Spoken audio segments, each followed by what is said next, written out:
ಎಲ್ಲಾ ಸುದ್ದಿನೂ ನಿಮ್ಮ ಪತ್ರಿಕೆಗಳಲ್ಲಿ ಹಚ್ಚಾಗ್ತವೆ. ನಿಮ್ಮ ಮನೆದೂ ಮುಂದೆ ಅವರು ಸಾಧನೆ ಮಾಡಿದ್ದಾರೆ ಅಂತ ಪತ್ರಿಕೆಯಲ್ಲಿ ಪ್ರಿಂಟ್ ಆಗುತ್ತೆ. ಅದಕ್ಕೇನಾದ್ರೂ ಒಂದು ನೀವು ಯೋಚನೆಗಳು ಮಾಡ್ರಿ. ಮುಂದಿನ ಸಲ ಬರ್ಬೇಕಾದ್ರೆ ಕುಟುಂಬ ಸಮೇತ ಏನಾದ್ರು ಬರೋ ತರ ಏನಾದ್ರು ಕಾರ್ಯಗತ ಮಾಡಿದ್ರೆ ಒಳ್ಳೆ ಕ್ರೌಡ್ ಇರ್ತದೆ.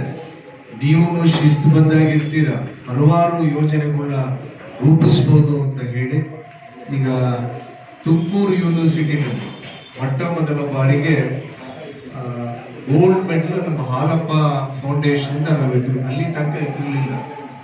ಒಂದು 8-9 ವರ್ಷದ ಹಿಂದೆ ವೈಸ್ ಚಾನ್ಸಲರ್ ಹೇಳಿ ನೋಡಿ, ಬೇರೆ ಬೇರೆ ಯೂನಿವರ್ಸಿಟಿಗಳೆಲ್ಲ ಗೋಲ್ಡ್ ಮೆಡಲ್ಗಳಿದಾವೆ, ತುಮಕೂರು ಯೂನಿವರ್ಸಿಟಿನಲ್ಲಿ ಪ್ರಾರಂಭ ಆಗಿಲ್ಲ ಅಂತ ಹೇಳಿ. ಅದಾದ ನಂತರ ಹಲವಾರು ದತ್ತಿಗಳು ಬಂತು. ನಾವು ಅವಾಗ ಕೊಟ್ಟಿದ್ದು ಪತ್ರಿಕಾ ಮಾಧ್ಯಮದಲ್ಲಿ ಯಾರು ಗೋಲ್ಡ್ ಮೆಡಲ್ ಹೈಯೆಸ್ಟ್ ಮಾರ್ಕ್ಸ್ ತಗೋತಾರೆ ಅವರಿಗೆ ಪ್ರಶಸ್ತಿ ಸ್ವೀಕಾರ ಆಗಬೇಕು ಅಂತೇಳಿ. ಹಾಗೆ ನಿಮ್ಮಲ್ಲೂ ಅಷ್ಟೇನೆ ನಮ್ಮ ಹಾಲಪ್ಪ ಪ್ರತಿಷ್ಠಾನದಿಂದ ದತ್ತಿ ಇಡ್ಲಿಕ್ಕೆ ಹಾಗೇನೆ ಚಂದ್ರಶೇಖರ್ ಅವರು ಇದ್ದಾರೆ.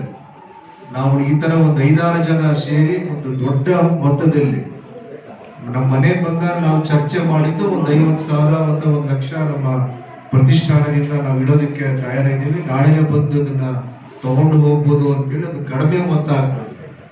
ನಿಮ್ಮ ಟಾರ್ಗೆಟ್ ಒಂದು 10-15 ಲಕ್ಷ ಒಂದು ದತ್ತಿ ಇಟ್ರೆ ಆ ಬಡ್ಡಿ ದುಡ್ಡಲ್ಲಿ ನಿಮ್ಗಲ್ಲ, ನಿಮ್ಮ ಮಕ್ಕಳಿಗೆ, ಅವ್ರಿಗೇನಾದ್ರೂ ಯಾರೋ ಚೆನ್ನಾಗಿ ಓದಿರೋಂಥವ್ರಿಗೆ, ಅವ್ರಿಗೆ ರಾಜ್ಯದ ಗೊತ್ತಿಲ್ಲ ನನಗೆ, ಜಿಲ್ಲಾದವ್ರಿಗೆ, ಜಿಲ್ಲಾ ನಿಮ್ಮ ಪತ್ರಕರ್ತರದವ್ರಿಗೆ ಅನುಕೂಲ ಆಗ್ಲಿ, ಸ್ಥಳೀಯ ಪತ್ರಿಕೆಗಳಿಗೆ ಅನುಕೂಲ ಆಗ್ಲಿ ಅಂತೇಳಿ ನಮ್ಮ ಅಭಿಲಾಷೆ.